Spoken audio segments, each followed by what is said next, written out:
All right, welcome back. We are starting our first big room in our every nook and cranny cleaning.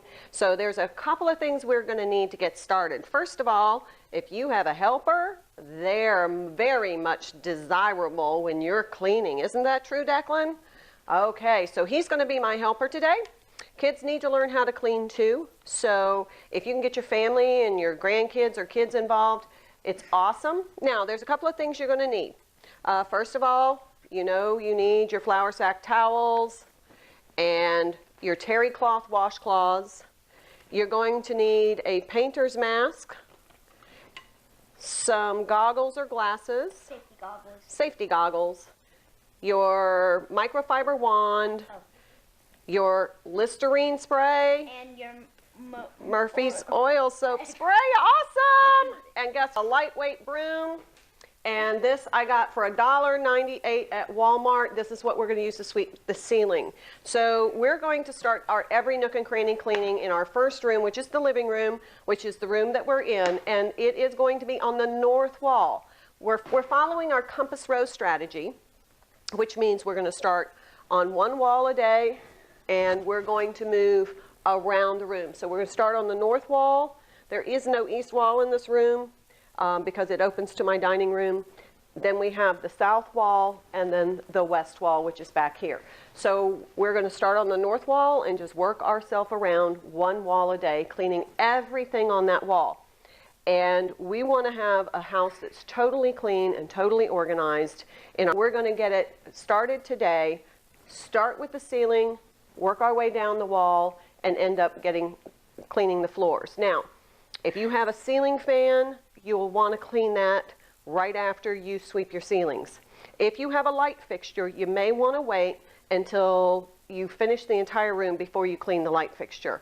That's just because you're going to be dusting walls and the dust will settle right back on it. So I have a chandelier in this room. This chandelier is going to be cleaned at the end of the cleaning session for this room, just so that I don't have to re-clean it twice. So let's get started. Okay, our first step in our every nook and cranny cleaning is cleaning the ceiling. And we're going to use this soft bristle broom, and we're literally going to sweep the ceiling. You want to sweep very intensely around your ceiling fan, because the ceiling above your ceiling fan captures a lot of dust. So once you sweep the ceiling, we're going to wipe off that dust off the ceiling fan.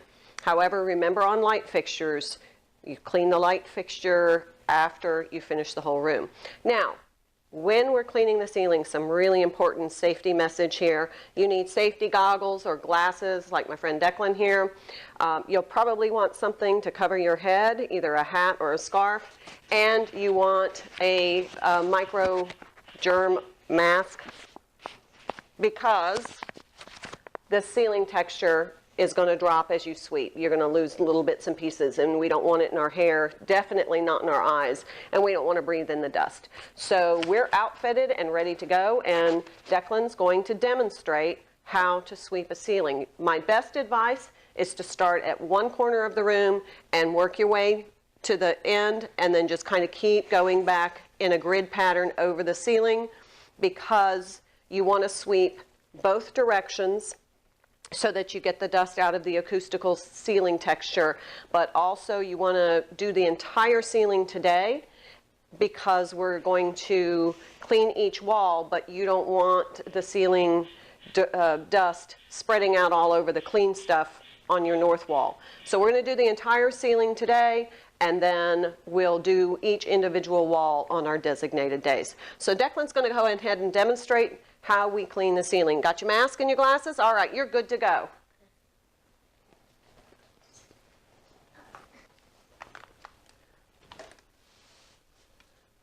All right, you can see how he's sweeping the ceiling texture, carefully avoiding my chandelier, which is awesome. Go the other direction. Do it this way. You can hear the ceiling texture hitting the floor. That's why we're wearing safety goggles and masks, and some of us are wearing headgear, but I think that, you know, look at his curls. It's going to end up with some of that stuff in his curls. We'll be washing that out.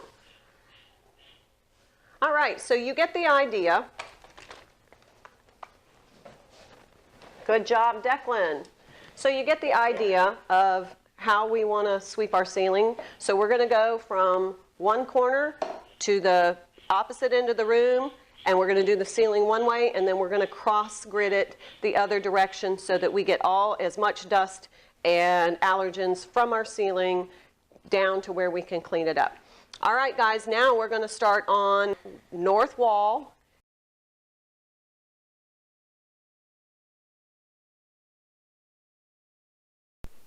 Okay, since we have all the furniture moved away from the wall, we're going to use our microfiber wand, and we're just going to dust the whole wall. We're doing the north wall today, so we're going to dust the entire wall from top to bottom and just get all the dust off of the sheetrock texture, any kind of cobwebs. We just want to dust the wall. It's super easy to do, but it does remove a lot of the dust in your home, and it keeps it from being recirculated in your air. See if you can see that. Yuck. Okay, so now we're going to clean the blinds and the woodwork.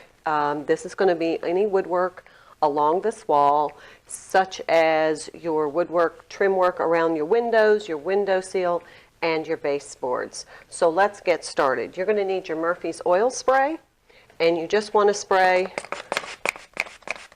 onto the cloth in order to wipe your blinds. Now, I like this method of cleaning blinds. I've tried all those little gadgets that you get when you are at the grocery store. You find that little blind cleaner. You can use those if you want, but I feel like they're very time consuming, and I like just the simple cleaning to get all the dust off of the blinds, and after we clean the blinds, we'll clean the windows. So just take your Murphy's oil soap and just give your blinds a good wipe down. If you do this periodically, just in your weekly routine of cleaning your room, you're going to find that your blinds stay cleaner and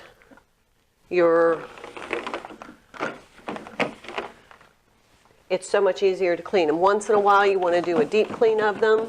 Just give them a good wipe down with the Murphy's oil soap, but just even a weekly dusting will help to keep them clean. Now we're going to move on to the baseboards. Yes, we're going to do baseboards, and it's super easy. Same thing, just sit on a towel if you prefer, and then go ahead and use your Murphy's oil soap to spray on your cloth and just wipe down your baseboards. So let's see.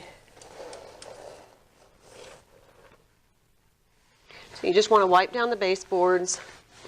You can also use it to wipe any areas on the wall that are, the Murphy's oil soap is great for taking dirt off your wall. So go ahead and wipe your baseboards and get them all clean. All right, so now we have finished the baseboards, the wall is clean, the blinds are clean, the woodwork's clean, so now we're going to work on the windows. And I have a beautiful view, so I want my windows clean in order to see my view. So I'm going to use my Listerine spray and one of my flour sack towels, and we're just going to spray the window. And we're going to wipe the whole window surface. There goes my neighbor.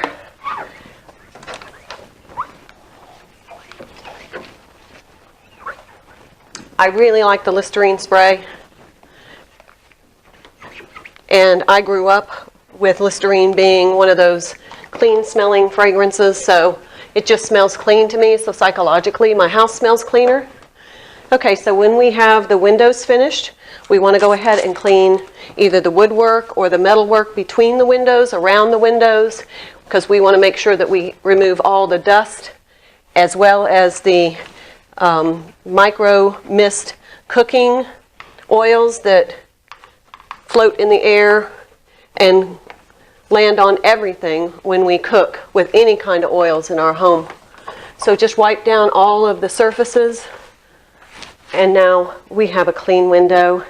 now we're going to clean the back, remove as much dust and pet hair and you know, all of that from the back of the furniture before we put it on. Now with solid wood pieces, I like to keep the wood hydrated. So what I'm going to do is I'm going to spray the wood down with my Murphy's Oil Soap solution, same solution as we used to clean, and I'm going to give it some time to soak into the wood.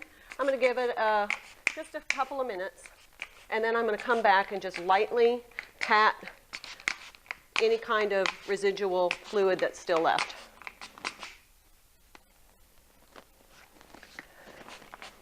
My sprayer's acting up a little bit.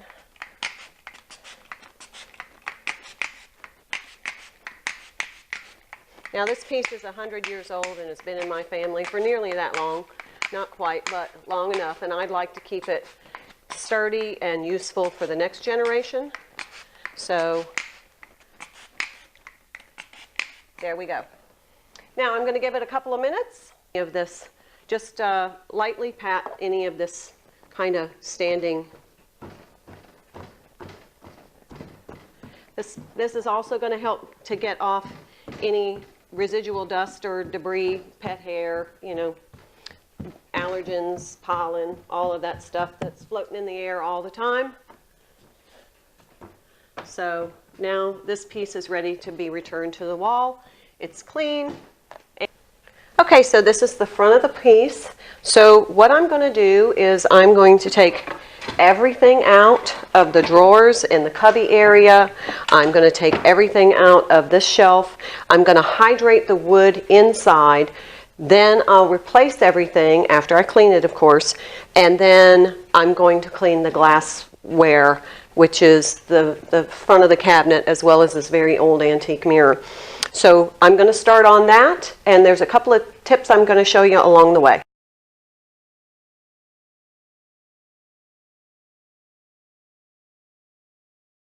See, I've taken everything out.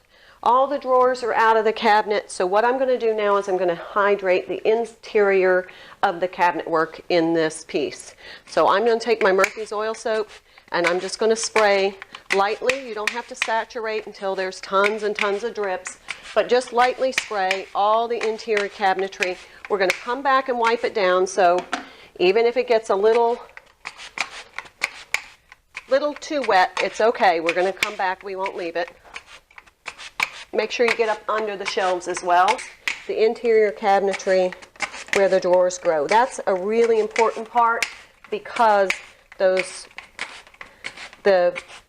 runners that hold the drawer need to stay nice and moisturized, otherwise they can crack and break. Have you ever gone to a thrift store and seen the pieces with the drawers missing? The drawers and the drawer runners will crack if you don't keep them hydrated. This is also a really good opportunity to check in behind your drawers for any kind of documents or paperwork or old photographs.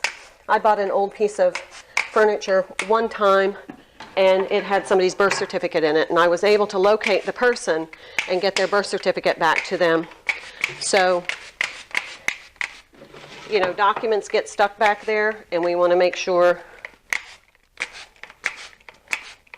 Now, you could also use your dust mask for that if it bothers you with all this vapor. Okay, so now I'm also going to just hydrate the exterior of the wood.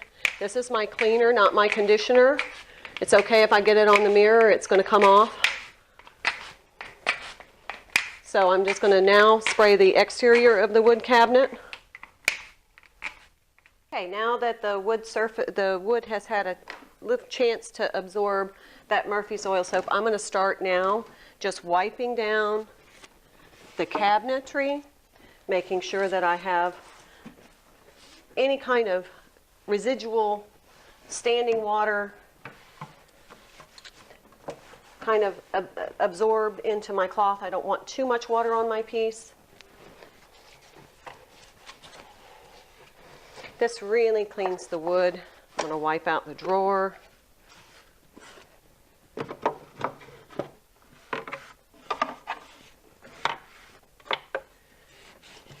You can tell how thirsty your wood is. This is really important to do before and after the winter, because when you have your heater on, it really dries out your wood. So I'm just going to wipe all of this, and then I'm going to condition this wood. So I want to get as much of the moisture, just the surface moisture off, and then I'm going to put on my furniture oil, which is olive oil with a little bit of vinegar, and the recipe is on the cleaning supply video, but it's olive oil, a little bit of vinegar, and some essential oils. Now, make sure when you're using essential oils that your oils are pet safe, because you don't want to have any issues with your pets and any kind of respiratory problem. Okay, so the furniture conditioner, if you're going to use conditioner, you're going to want to also use some hand protection, just so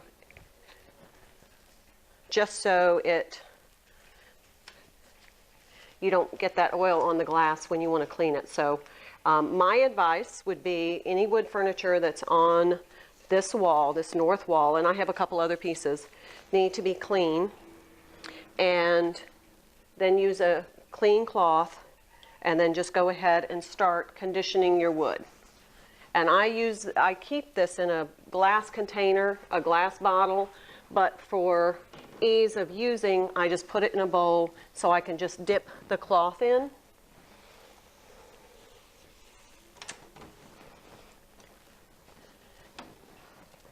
And this really gives the wood a nice sheen as well as a nice layer of moisture. So you just want to wipe down all the wood surfaces. Now, you'll want to do this for every wood piece, solid wood piece on your wall. You want to get that done, and then we're going to replace all the furniture. We're going to put all the drawers back. And when we put the drawers back, we're going to clean them and organize them. So this is part of our every nook and cranny cleaning as well as organizing. So if you want to start categorizing your items and grouping them and putting them in dedicated spaces, but you need to determine what you're going to store in these drawers. In this, I store my photography equipment. So all of this needs to be cleaned and organized. While you have the drawers out, just go ahead and clean them and organize them, and start thinking about your dedicated spaces and how you're going to store things. All right, I'm going to stop for a few minutes. I'm going to clean all my wood furniture, and then I'm going to put my room back together. Okay, we are finished with the north wall. We finished our first wall in our room for our every nook and cranny cleaning, and as you can see, the curtains are fresh, and I can smell them from here. It smells so wonderful. The lampshade is clean, the chair upholstery is clean, the clocks have been cleaned, all the wood is conditioned, everything in the drawers and cabinets have been cleaned.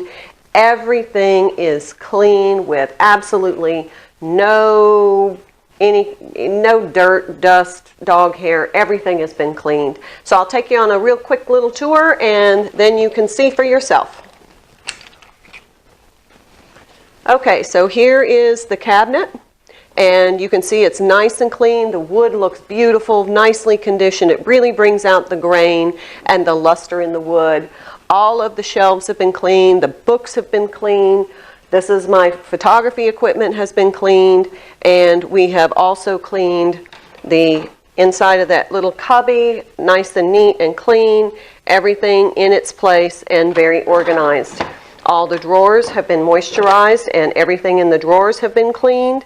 So remember your dedicated spaces. Each item should have a home in your home. Now, let's move on over here, see how wonderfully clean these curtains are, nice and white, no dust on them, so that's going to keep my house cleaner. The wood has been conditioned, the clock has been cleaned, and it's nice and ticking away.